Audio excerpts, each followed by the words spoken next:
yenge matondo na ipa na mino na kumonza mapuntulondo na kumwa kimang komo na ngaya ya malikama kimang komo na ngaya ya kimang malikama na za Congo na ipa na mino pona ça fait plus de 5 mois na la na butu na moni na ndoto na se retrouver liboso mère pembe ni balé la mère les mère minene na moni ba jeune garçon na ba kilote ya mikuse ba kilote ya mikuse ba torse ni bazo bimisa ba mesh na kata mai ba mesh brésilien zo bimisa bazaki bede vraiment ba bimisa na kata mai ba bucha ngo di banda et puis ba to bazaki bazo ya kozwa ngo yaba bimisa ko bele ba bazo zo mutu mwa yo ebisanga alobi omoni ba mesh bazo bimisa wana bato omoni bazo zo ngo eza ba commerçant ba fournisseur ba brésilien ba commerçant sorcier ba fournisseur sorcier okitiste ni bazo zongo ba kende ko kutsona na magasin na bango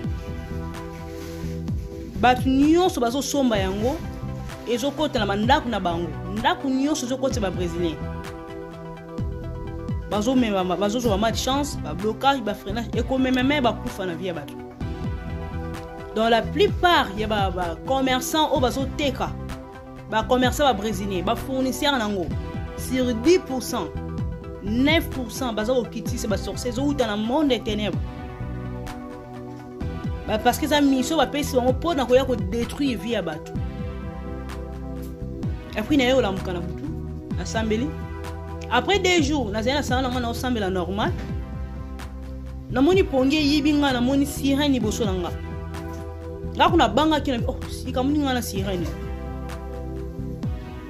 après la moi vision et longwe na sam na continue sam normal tant la liba isinga ba bi moni to maki sirene wana ko mon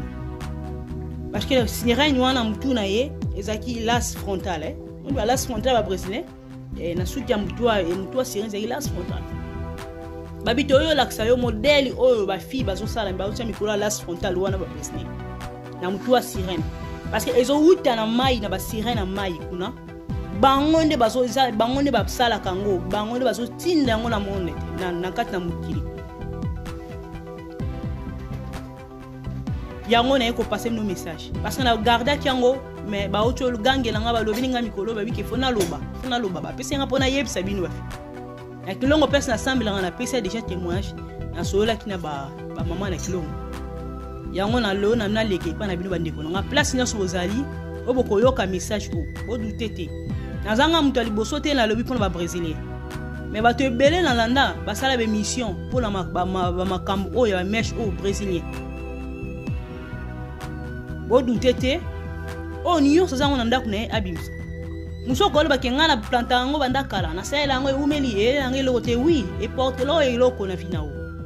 ba muso zamba problème muso zo le kana fini oyebi mutu na makolote lelo ko manga bando kia famille lelo ko manga boye mais manga mususo moni otina ndako no o mona ka mesh o mona ka tissage we mais peut-être tam si on teza ba c'est un problème mo so kana fini na vie ndako na vie ya bana na tourage bazana ka ndako na yo d'abord négliger message oté o nyo so ba brésilien ba las frontal bo bi misana ka ndako ba closir wana ngana sala ngote nga ça fait plus de 3 ans yango ngamo na zo dégoût na ngona sala ngoso na sala ngona ndako na buaka or que les gens qui ngama ndako pekisanga déjà donc tant que tu ba pesinga message au kutu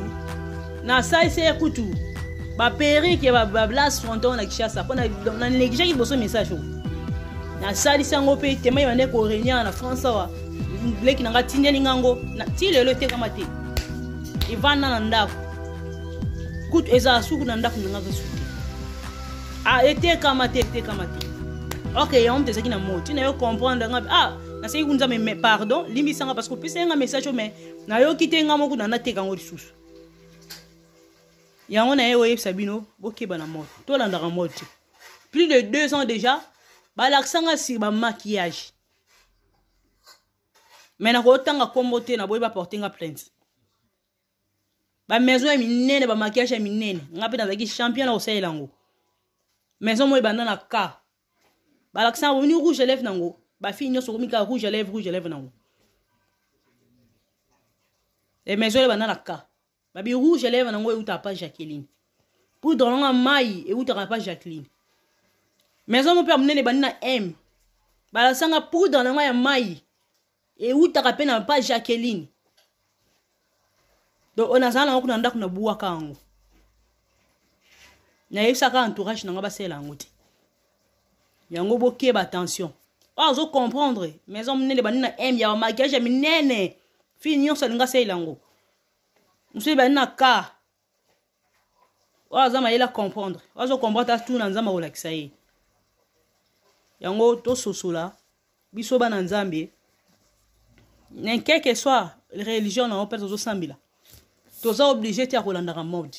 to keba na mode ba témoignage bima déjà belé mode outa na Satan mode yango Satan monde ténèbres utilisera pour na ko sala makamne pour na ko détruire la vie ya bato pour na ko yela ba problème na vie ba passera par mode ezaka te po eloko mo ebimi boye faut bolanda eloko mo ça faut battre so balanda ozaka obligé te poser jeune fille pour celle ka mode oh zo sambe zo banga nzambe faut ki ma mode parce que au fond la porte na yo na vie na yo na ndako na yo sir ba mode yango message na ko pesa mnongona na komwa fu nzambe kimbango mbote na bino nyonso boye minga pe bokozwa message oyo nzamba pesa mino makasi ya kosala pe ya koyoka